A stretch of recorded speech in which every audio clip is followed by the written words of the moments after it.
ഞാൻ മെഡിറ്റേഷനിൽ വന്നപ്പോൾ കുറേ പേര് എന്നെ കളിയാക്കി.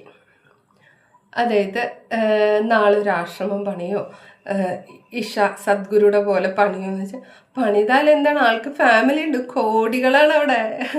അതായത് സുഖസുന്ദരമായിട്ട് ജീവിക്കുന്നത് നമ്മൾ വയസ്സാങ്കാലത്ത് നോക്കാനാണെങ്കിലും ഇഷ്ടം പോലെ ആൾക്കാർ പേടിയില്ലാണ്ട് ജീവിക്കുക, ലോകം മുഴുവൻ കറങ്ങുന്നു വിത്തൗട്ട് സ്പെൻഡിങ് എനി മണി, ഒരു രൂപ പോലും സ്പെൻഡ് ചെയ്യാണ്ട്. പക്ഷെ ആളങ്ങനെയല്ല, ആളതിൻ്റെ ഇത് കൊടുക്കാറുണ്ട്. ആൾ വളരെ സിമ്പിളാണ്. സിമ്പിൾ എന്ന് വെച്ചാൽ വളരെ സിമ്പിളാണ്. ആളുടെ ഭക്ഷണം ആൾ തന്നെ ഉണ്ടാക്കുന്നതാണ് പറയുന്നത്.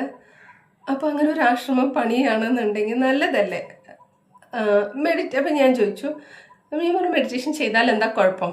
മെഡിറ്റേഷൻ ശരിക്കൊരു ദിവ്യ ഔഷധമാണ്, തിരിച്ചറിയണം എന്നുള്ളത്. ഞാൻ ചോദിച്ചു, നിങ്ങൾ അമ്പലത്തിൽ പോകാറുണ്ടോ ചോദിച്ചു. പോവാറുണ്ട്. എന്തിനാ പോവാറുള്ളത്? അപ്പോൾ അവർക്ക് ഉത്തരവില്ല. ഭഗവാനെ കാണാനാണ് ചോദിച്ചു. പറഞ്ഞു ഞാൻ കാണിച്ചു തരാമെന്ന് പറഞ്ഞു. ശരിക്കും ഞാൻ കാണിച്ചു തരാമെന്ന് പറഞ്ഞു. അതൊരിക്കലും ഒരു ഫോട്ടോയിലുള്ളത് ഒന്നും ആയിരിക്കില്ല, ശരിക്കും ഞാൻ കാണിച്ചു തരാമെന്ന് പറഞ്ഞു. അപ്പോൾ ചോദിച്ചു, മെഡിറ്റേഷൻ ചെയ്ത് കിളി പോയോ എന്ന് ചോദിച്ചു. അപ്പോൾ പറഞ്ഞു, ഈ കലികാലത്തിലാണോ ഭഗവാൻ, മെഡിറ്റേഷനിലൂടെ ഭഗവാനെ കാണുമോ ചോദിച്ചു.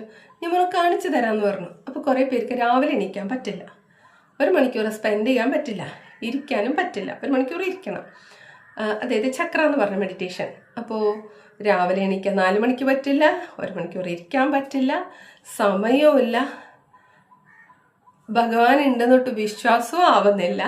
ഭഗവാനെ കാണിച്ചു തരാൻ നിങ്ങൾ നിങ്ങളുടെ കാര്യം നേരിട്ട് അങ്ങോട്ട് പറഞ്ഞോ, അതിൻ്റെ സാന്നിധ്യം ഞാൻ തിരിച്ചറിയിച്ച് തരാം. അല്ലാന്ന് വെച്ചാൽ നിങ്ങൾ പറയണ പോലെ ഞാൻ കേൾക്കാം, നിങ്ങളുടെ ഫീസ് ഞാൻ തിരിച്ചു തരാം എന്ന് പറഞ്ഞു.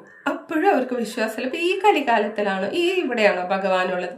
അങ്ങനെ ഭഗവാൻ ഇല്ല എന്ന് വിശ്വസിക്കുകയാണെങ്കിൽ പിന്നെ നിങ്ങൾ എന്തിനാണ് അമ്പലത്തിൽ പോകുന്നത്? അതാണ് എൻ്റെ ചോദ്യം. അമ്പലത്തിൽ മാത്രമാണോ ഭഗവാൻ ഇരിക്കുന്നത്? ഒരിക്കലും അല്ല.